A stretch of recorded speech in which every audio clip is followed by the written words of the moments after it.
Hey everybody, welcome back. By the way, you can get your Geography Now merch like this Geography Now t-shirt at geographynow.com. Not selling out if it's your brand. So as you guys know, every so often on this channel, we like to do administrative division videos. So the last one we did was Nigeria. And as you know, we got to switch up the continents. And this time, by huge popular demand, we are now going to do the states of Mexico. Ooh, this is going to be a big one. And speaking of countries in the Americas and the Hispanic world, if you decide to travel to any of them, you might want to check out today's sponsor, Olafly. Thank you, Olafly, for stepping in. It's an amazing eSIM app. So, you know, when you travel internationally, obviously you got to figure out the whole data thing with your phone, right? But Olafly makes it so much easier. You just literally select the country you're going to, and then you can choose your installation method on either iOS or Android. Once it's installed, enjoy. Done. None of that crazy stuff. And if you're like me, you hate crazy stuff. Actually, I kind of like crazy stuff, but not this type of crazy stuff. Anyway, they have service in over 200 destinations from all over the world: Africa, Asia, Europe, Americas, Oceania, you name it. They have unlimited data in over 150 countries, and you can choose packages covering from 5 days to 90 days. And you can even use it as a hotspot in 129 countries as well. So you can help fellow travel companions that need data if they don't have it themselves. You could seriously use this app not just for yourself, but you can help others. Click in the link in the description of this video to get Olafly today. Enjoy unlimited data in over 150 destinations, and use the code GeographyNow to save 5% off of any eSIM purchase. And with that, it's time to say hola to the state of Mexico. And with that, we have two very special guest hosts. I had to have them for this episode. Say hi to... Hi, I'm Diana Sandoval. Hi, I'm Ricardo Diaz. Call me Ricky. Oh, do you guys remember him? He was in something we did before. A little prank, Uduliana Lilunu. You guys are both Mexican, right? Oh yeah, absolutely. Half of it. He's a halfie. It's okay. We've had halfies before. I'm a halfie, so we're good. By the way, Diane is she's an announcer, so this is like her deal. She has like a good voice, and she's able to like perform this very easily. So just a little heads up. Yeah. Thank you. Oh, and her boyfriend right here, Greg, is a wrestler, and she does announcing for his wrestling matches. Yeah. You do? Yeah, I do. So before we jump into it, just for context, there are many ways you can divide up Mexico. There's like regions, but there are kind of more or less like what, four main cultural regions? Can you explain? So we have the north, we have the Bajíos, we have the south people, and we have the Yucatan people. But then there's also like subdivisions within these divisions. So many. We're gonna get into it, but yeah, that's basically all you need to know for the four main cultural regions. So, shall we begin? Let's do it. First state is Aguascalientes, El Corazon, or the heart of the country, as it lies near the center of Mexico. And they have an obnoxious name as their people. Hidrocálidos. Someone got to me like, I'm hidrocálido. And I was like, what do you mean? Sure, absolutely. It literally translates to hot waters because of the abundance of hot springs that are found in the area. And Aguascalientes is also known as the perforated city because of all the tunnels that were built by pre-Columbian inhabitants. Also, you know the Catrina, the skeleton figure for the Day of the Muertos? It's supposed came from this region. And they have like a really cool museum of the dead. And also, Cerro del Muerto claims to be the best sunset place in the entire Mexico. Cerro del Muerto, the Dia de los Muertos, the museum of... They love dead stuff here. Yeah. Okay, yeah. And now we come to Baja California, la esquina de Mexico. And to tell you more about Baja California, here's Carolina. Hi everyone, my name is Carolina and I'm from Baja California. You can call people here Baja Californians, but also Cachanillas. Mexicali is the capital and it is right across the border from the American city called Calexico. They literally named the cities using parts of the words Mexico and California, just in a different order. Ensenada has one of the busiest ports in Mexico. However, the most famous city here is Tijuana. It has the busiest border crossing port between the USA and Mexico. Also, you can find silver strip painted donkeys, lots of bars and clubs and restaurants. And fun fact, the Caesar salad was invented in Tijuana. Well, Baja California is between the seas, part of the Sea of Cortez, which is a protected UNESCO site. On the west side, we have the Pacific Ocean. We are definitely seafood lovers, and our specialty is tacos de pescado estilo Ensenada. Please come to Baja California. Thank you, Carolina. The zebra-painted donkeys.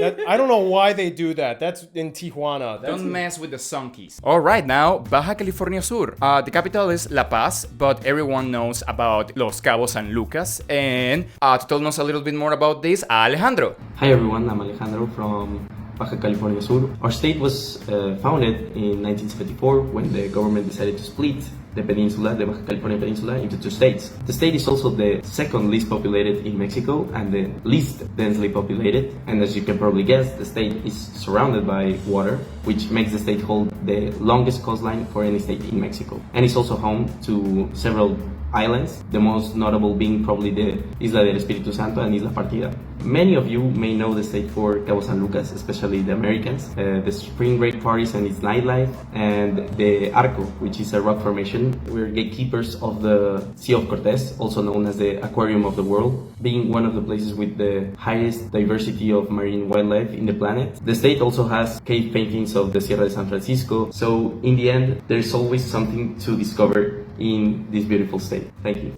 Thank you, Alejandro. Campeche, capital San Francisco de Campeche, which the old town is actually a UNESCO heritage site. It's named after the Mayan city of Campeche, meaning the place of snakes and ticks. This is the southern state and is the beginning of the Yucatan Peninsula and is also the offshore oil state. It's also where you will see a lot of more Mayan influence and both cultural sites and people. Yeah, about 47% identifies as indigenous and 11% they actually speak indigenous languages, and the largest being Yucatec Maya. In conclusion, it's kind of like the forgotten Mayan state because everyone is too busy paying attention to Tulum or Chichen Itza. When you think of Campeche, what comes to mind?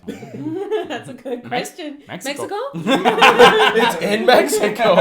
We're gonna get so much hate mail from Campeche people. And the next one, Chiapas. Ooh, this is a good one. Capital is Tuxtla Gutierrez, the heart of the Mayan world. And we got one of you guys, geography Jorge, who's gonna take over. Hola, soy Jorge from Mexico City, born and raised. However, my whole family comes from the beautiful southern state of Chiapas. The name Chiapas comes from the word Chiapan, which means the place where the chia seed grows. First off, the state is full of beautiful natural landmarks, from the wet and lush deep Lacandona jungle to the magnificent Cañón del Sumidero. There's also a lot of Mayan history in the state, and even to this day, a third of all Chiapanecos, as we are called, come from an indigenous descent. And talking about the modern history of the state, we really have to talk about the Zapatista movement. The Ejército Zapatista de Liberación Nacional started as an uprising in 1994 by indigenous people against the government demanding more autonomy, and to this day is a very controversial chapter in Mexican history. However, many indigenous groups did get some autonomy, now being ruled by usos y costumbres instead of the national government in places known as caracoles all around the state. Nonetheless, the native people are very adamant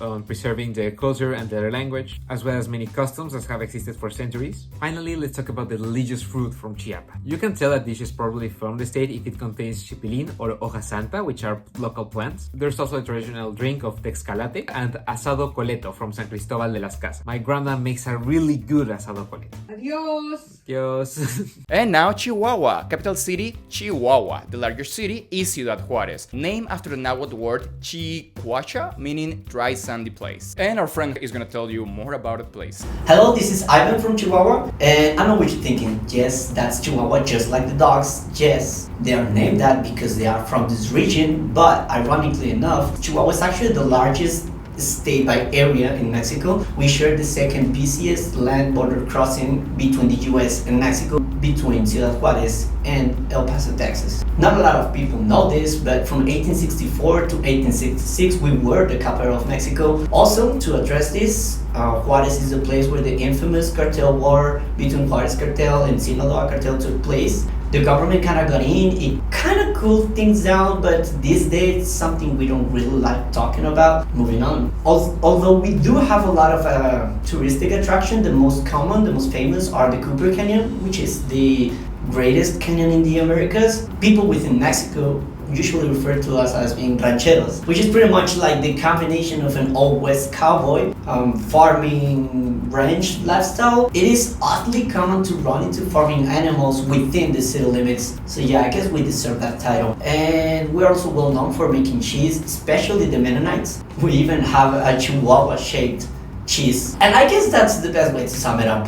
Back to you, Barbs. And now we come to Coahuila, where the capital is Saltillo, the land of the dinosaurs and mining. And this place is productive. Like 95% of Mexico's coal reserves are found here. The world's largest silver producer, and it has the largest gold mines in Mexico, much of which is managed by the Metmex Peñoles mining company. And they produce like 40% of Mexico's milk with the Lala company. Everybody knows Lala. You don't know Mexico if you don't know Lala. This is like the states where the Spanish made an alliance with the Tlaxcalteca people to fight against the chichimecas, and then they were appointed like their own autonomous status as a reward. Colima, next state capital, Colima, but the largest city is Manzanillo. We jump back to the west coast and go to one of Mexico's most conflicted states. Explain, Diana. Now, Colima, you people are amazing, incredible, but I am from Jalisco, and I do tend to see that sometimes Colima may take a little bit of credit for what Jalisco has to offer, okay? That's all I'm saying. Don't come for me. Well, they're Mexicans. They will, no matter what. Also, it has the highest standard of living and the lowest unemployment in the entire country, and looks super beautiful with their beaches like Manzanillo Beach, which is the world capital of sailfish and the capital of fishing sports in the world, basically. Here they celebrate so many colorful festivals that have performances and rituals like Los Cheacates de Ixtlahuacan or the Three Kings Day. And the next one, Durango, capital Victoria de Durango. The mountain frontier state named after the city of Durango in the Basque country in the northern state of Spain. It's kind of like the Colorado of Mexico, basically. This is where the Sierra Madre Occidental meets the Central Plateau. Many of the rivers of Mexico start here, and like about a third of the population here likes to live like secluded towns with less than 300 people. They love a quiet and peaceful place. They actually really love scorpions here. You're gonna see scorpion symbols everywhere, and they have them in their local markets. Their even state soccer team is called the Scorpions. They just really like scorpions, okay? Next one, Guanajuato, capital Guanajuato, but the largest one is León. The word Guanajuato comes from the Purepecha word for the place of monstrous frogs. This is like the history state, basically, with several historically significant places, including 2 UNESCO sites, and they were the home of the Mexican independence movement. And also they are known for the mummies, like a lot of mummies. They have like a mummy museum. And fun fact, like in the 19th century, people that couldn't afford the burial tax, well, they were exhumated and they were put aside. So we have like 19th century mummies out there. That's kind of messed up. That's really messed up. And now, Guerrero, la capital Chilpancingo, the largest city, Acapulco. Named after Vicente de Guerrero, one of the most prominent leaders of the Mexican War of Independence and the second president of Mexico. But one thing everybody knows about this place is Acapulco, which is literally where they filmed Acapulco Shore, which is the Mexican version of Jersey Shore. Okay, literally the trashiest show I have ever watched. Forget VH1, forget Flavor of Love. You need to watch Acapulco Shore. Rock bottom, Acapulco Shore. This is also the area that the Spanish Empire connect the American part of the empire to the Asian part of the empire in Philippines. So that's why you'll see a lot of Filipinos here. I feel like Filipinos are like Mexico's cousins. It also is home to Mexico's largest and oldest black community in Costa Chica. Hidalgo, capital Pachuca de Soto. Named after Miguel Hidalgo y Costilla, the initiator of the Mexican War of Independence. They have beautiful caves and hot springs and thermal baths in the Mezquital Valley. Also, Tula archaeological sites of the Toltec culture sitting on the top of the pyramid of Quetzalcoatl. It's the birthplace of Huapango music, which is played in almost every festival there. And they even have a little corn wall with a small Cornish community that immigrated in the 19th century to the municipality of Pachuca. You can still see the British Cornish style buildings and even some of the food. Mexico's way more diverse than you guys think. Like, seriously. It's... And with that, the next state is Jalisco. And you know what, Ricky, let's get out of here. This is all for Diana. She's going to take over. This is your state. Ay, Jalisco, Jalisco. How can I describe you? The capital is Guadalajara, which is the second largest city in Mexico. It derives from the Nahuatl word meaning place with sand on the ground. The people from Jalisco are called Tapatíos or Tapatías, but don't get it confused with Tapatio sauce because that is originally from California. I like Cholula more. No. This is really a powerhouse state. Their motto is Jalisco es Mexico, or Jalisco is Mexico, because most of the characteristic traits of what people think when they think of Mexican culture actually come from Jalisco. Jalisco is the birthplace of mariachi, of course, and ranchera, and birria, and tortas ahogadas. Of course, it is also the birthplace of tequila. Mexico's national liquor in the town is, of course, you guessed it, tequila.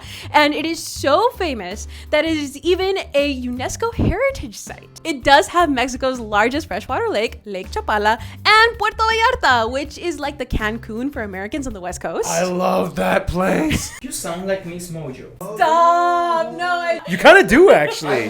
Welcome to Miss Mojo. I hate this.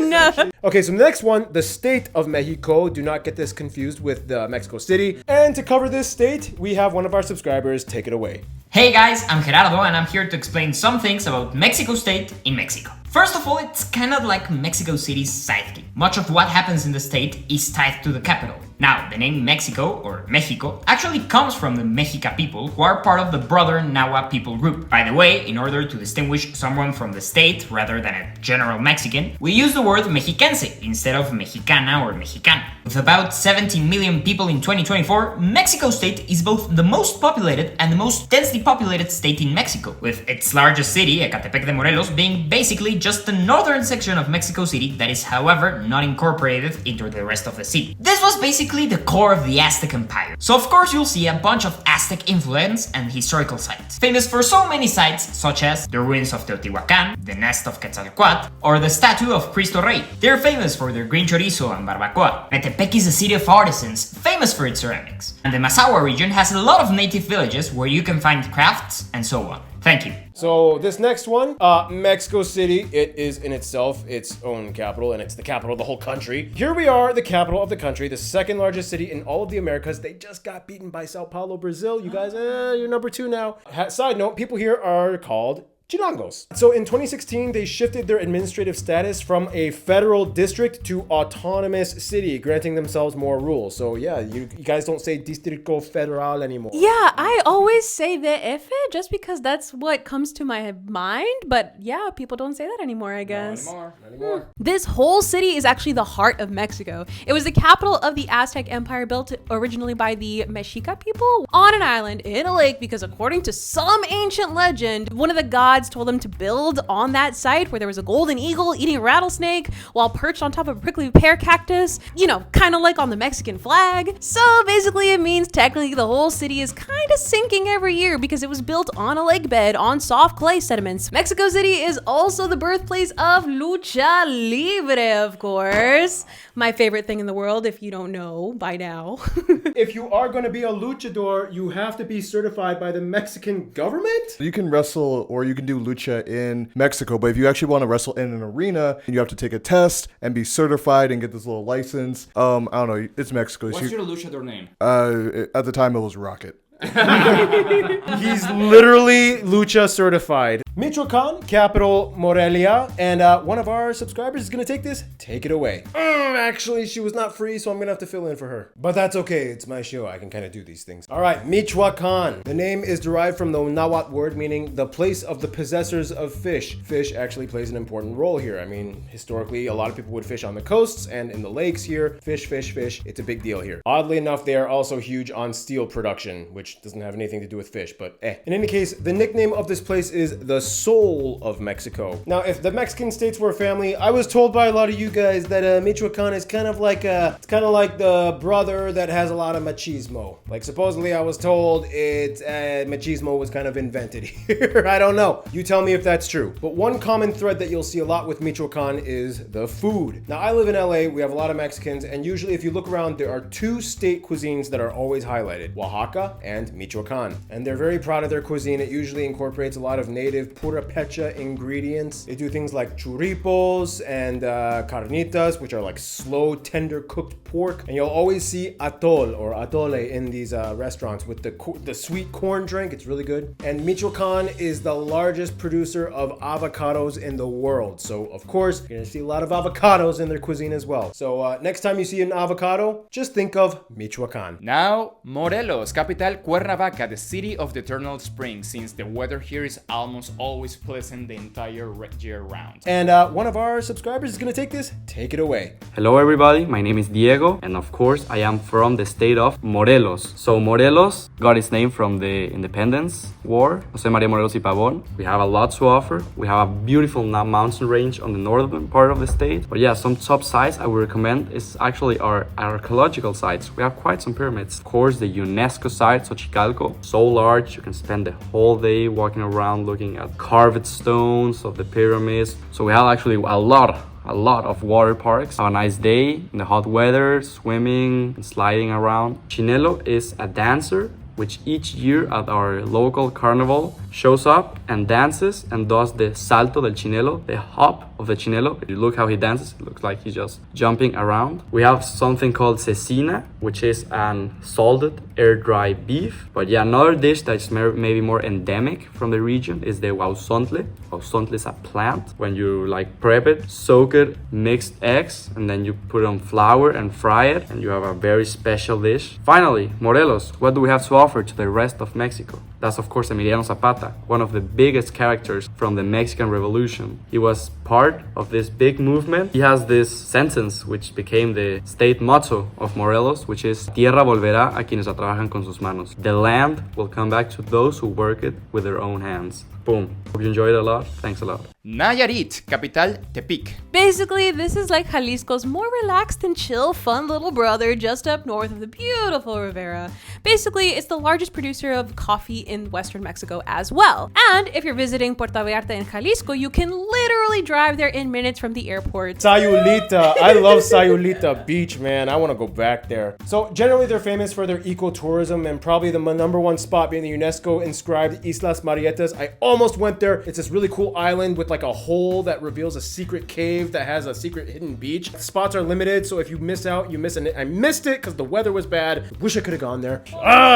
So beautiful. Next one, Nuevo León, el estado industrial de México, capital Monterrey. Someone is gonna take this one. Who is this person? Ooh, and actually she was busy, so I'm gonna have to fill in for her. Hey, life happens, gotta move on. Okay, Nuevo León, now we're talking business. This is a powerhouse state. No wonder why a lot of my subscribers were from here. So first of all, about 90% of the population lives in the capital, Monterrey. And it is a huge economic and financial hub as many businesses and banks are headquartered in this area, international banks and businesses as well. They are also huge on education. In fact, they host one of Mexico's most prestigious universities, the Monterrey Institute of Technology, MIT, but the Mexico version. And of course, due to its proximity with the USA, commerce and logistics are a huge thing here as well. Even though it doesn't look like it on the map, if you zoom in, they actually have a very narrow, like 24 kilometer, 15 mile wide border with the USA and Texas. This port of entry is very important for them. So yeah, long story short, business, finance, education, you get all that in Nuevo León. Next one, Oaxaca, capital Oaxaca de Juarez. And Oaxaca is actually derived from the Nahuatl word Huayacac, the nose of the Wahe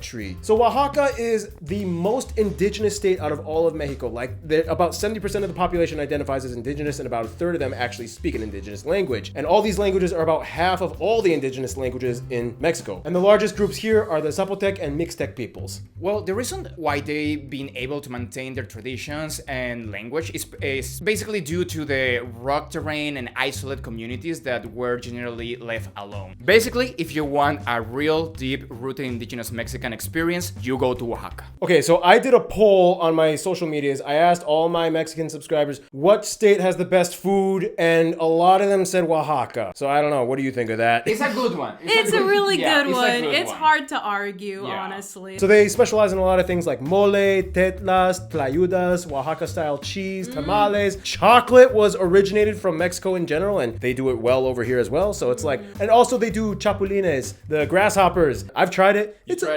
crunchy. I don't know. It's okay. Normal. Just season it with like some lime, and it's good. Did it taste like seafood to you? No, it just tasted crunchy. And now, Puebla, capital Puebla de Zaragoza. Take it on, Inaki. Hola, I'm Iñaki, and I'm a Poblano, which is what we call someone from Puebla. You may have heard of Cinco de Mayo, which is not the National Day of Mexico. That is Independence Day on September 16th. Cinco de Mayo, or May the 5th, we celebrate the Mexican army defeating the invading French in Puebla. For some reason, it became celebrated around the world, but most Mexicans won't celebrate it outside of Puebla. Some notable sites in Puebla include the Great Pyramid of Cholula, the largest pyramid in the world by volume, which has a church on top of it, and the city center of the capital city of Puebla, which is a UNESCO site. We are also known for volcanoes. Puebla is surrounded by 4 of the 5 tallest mountains in Mexico. On a clear day, you can see 4 of them from the capital city, including Ixtaccíhuatl, or Sleeping Woman, and the Popocatépetl, or Smoking Mountains. We also have what many consider the smallest volcano in the world, or Huexcomati. Puebla is known for its food. Chiles en nogada, which are stuffed poblano chili with a walnut sauce and pomegranate seeds, representing the colors of the flag, and mole poblano, which has over 20 ingredients including chicken, chili, chocolate, and cinnamon. We also have a lot of sweet and dessert, including camote, which are sweet potato candy.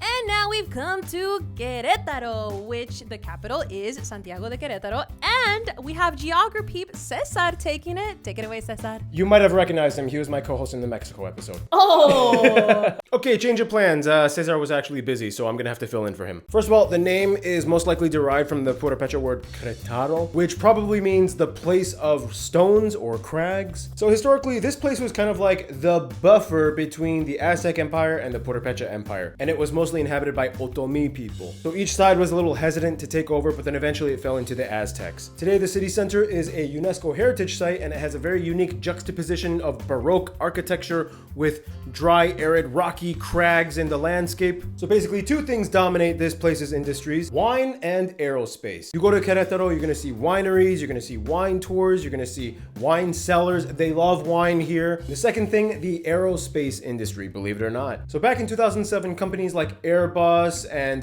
Delta, Bombardier, they all kind of joined forces to create Mexico's sole university specializing in the aerospace industry, UNAC, the University of Aerospace in Querétaro. And since then, it's been growing and doing well. So good for you, Querétaro. Glad you're proud of that. Next one, Quintana Roo, El Paraíso del Caribe, the paradise of the Caribbean. Here's one of our geographies taking over. Hi everyone, I'm Lara, and I'm gonna tell you a bit about my home state, Quintana Roo, named after Andrés Quintana Roo, one of the most influential men in the Mexican independence movement. The capital city of Chetumal is the birthplace of Mexican mestizaje, where the Spaniard Gonzalo Guerrero and the Mayan princess Cecilija gave birth to the first mestizos. Famous for its beautiful beaches and party cities, what most people don't know about is our unique mix of Afro-Caribbean influence with Mayan and Lebanese culture. We eat stuff like pip, which is a tamal made in a traditional Mayan way. We also eat panuchos, salbute, and pescado al tiquinchi, marquesitas, salchipapas, and machacados. Our best sites to see are the Tulum Archaeological Zone, Coa, Chacchoen, Bacalar, Laguna de los Siete Colores, many cool cenotes like Cenote dos Ojos, or beautiful islands like Cozumel, Isla Mujeres, and Holbox. And if you come to visit us, I hope you can check out more than just Cancun and Tulum. It's so worth it. Thank you. Bye. And now we've arrived to San Luis Potosi, the capital being San Luis Potosi. And one of our subscribers is gonna take this. Take it away. Hey everybody, I am Justin. I'm from Rio Verde, San Luis Potosi, where the singer Ana Bárbara is from. For starters, San Luis Potosi is a state that was named after two things. The first, Saint Louis, who was also Louis the King of France, and the second are the mines in Potosi, in Bolivia, by the way, thousands of miles away. Crazy, right? The people here are called Potosinos, and if Mexico was a family, San Luis would be the sibling who likes exploring outdoors and also be the mediator of all other siblings because of the mix of Bajío culture in the south, Norteño culture in the north, and Huastecan culture in the east. This state is very proud of its natural wonders. There are so many cool sights to see, like El Sótano de las Golondrinas Cave, La Huasteca Potosina, which is a region filled with waterfalls. Also, where I'm from is the Media Luna Lake. For food, San Luis Potosi has the famous enchiladas potosinas. So yeah, they're great people with amazing culture and amazing time. So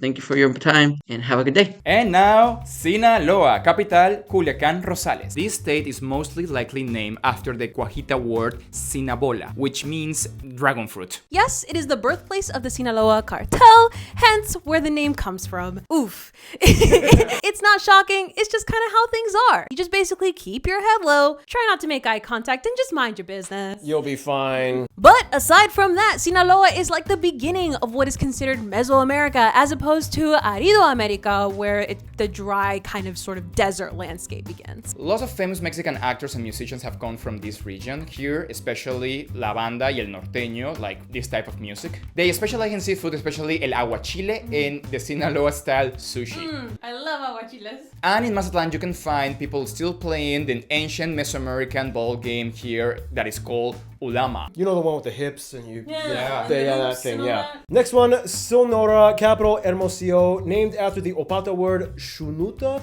which means the place of corn. Famous for their saguaro cacti, which are only found here and in Arizona of the USA. This is also the place that has the famous El Pinacate volcanic lava fields, which, where have we seen those before? Oh, yeah, well, that was something we did. A long time ago in San Pedro de la Cueva, El Novillo Dam burst and flooded the towns inside of the valley below. There's also a lot of dancing. That was very morbid, and now it's like dancing. I don't know why I wrote the script like that. I was kind of rushed. I'm sorry. Here, there's also the dancing Yaqui statue to honor the indigenous Yaqui people. Oh, Sonoran hot dogs! Yo, those go crazy. Yeah. That's like the LA dog. Is like the that originated in Sonora? Essentially, yes. A Dodger dog.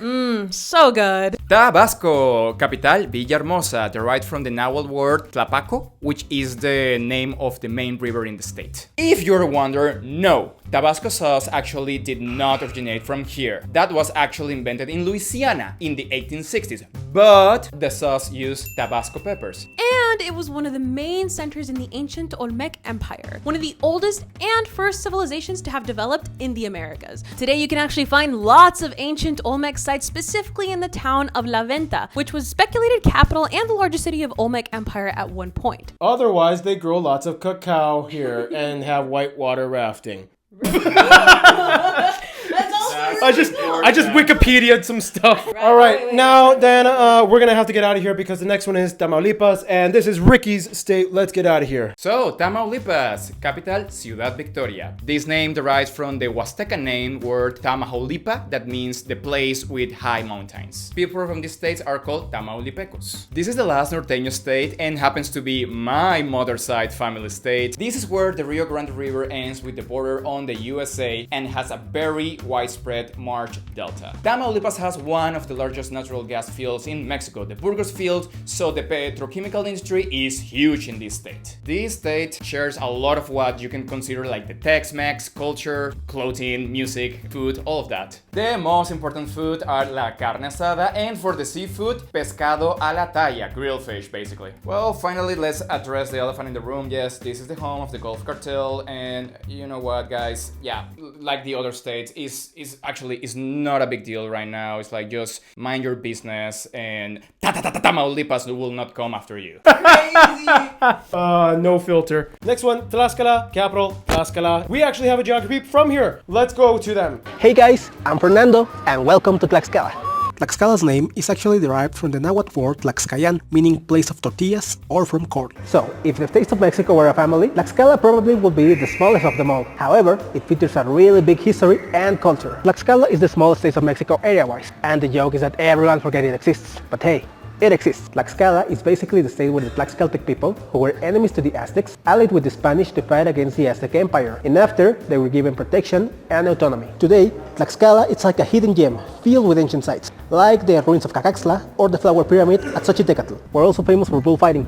I have one of the most famous bull rings in the country, like Jorge El Ranchero Aguilar Plaza. We also have many traditions, like traditional dances from the carnival called Huehues, Talavera, the night that nobody sleeps at Huamantla, and firefly season at Nanacamilpa.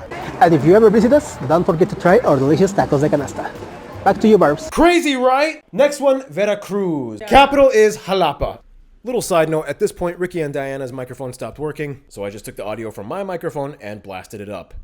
Sorry. People here are called jarochos, and people from the Jalapa are called jalapeño. Veracruz is popular for good reason. Obviously, the beaches. They also have amazing mountains, and they share the tallest one with the state of Mexico, Pico de Orizaba, with Puebla. Just like Tabasco, it also has some of the most famous Olmec sites in Mexico. So many to list, including the UNESCO site of the Tajín complex and its pyramid. It's the site where many of the African slaves were brought over by the Spanish and escaped and lived in the mountains as maroons, which, by the way, you know the song La Bamba, La La La La Bamba, popularized by Richie Valens in the 1950s? That was actually a song based off of that whole incident with the whole abolition of slavery in Mexico. So just a little fun fact, side note. Yeah. I didn't even know that. And now Yucatán, la Ciudad Blanca, the White City, capital Mérida. So the name apparently came when the Spanish came over and they were asking like, how do you call this place? And the locals were like, Yucatanas. That means like, what did you say? So, and basically they were like, oh, I guess that's how we're gonna call it.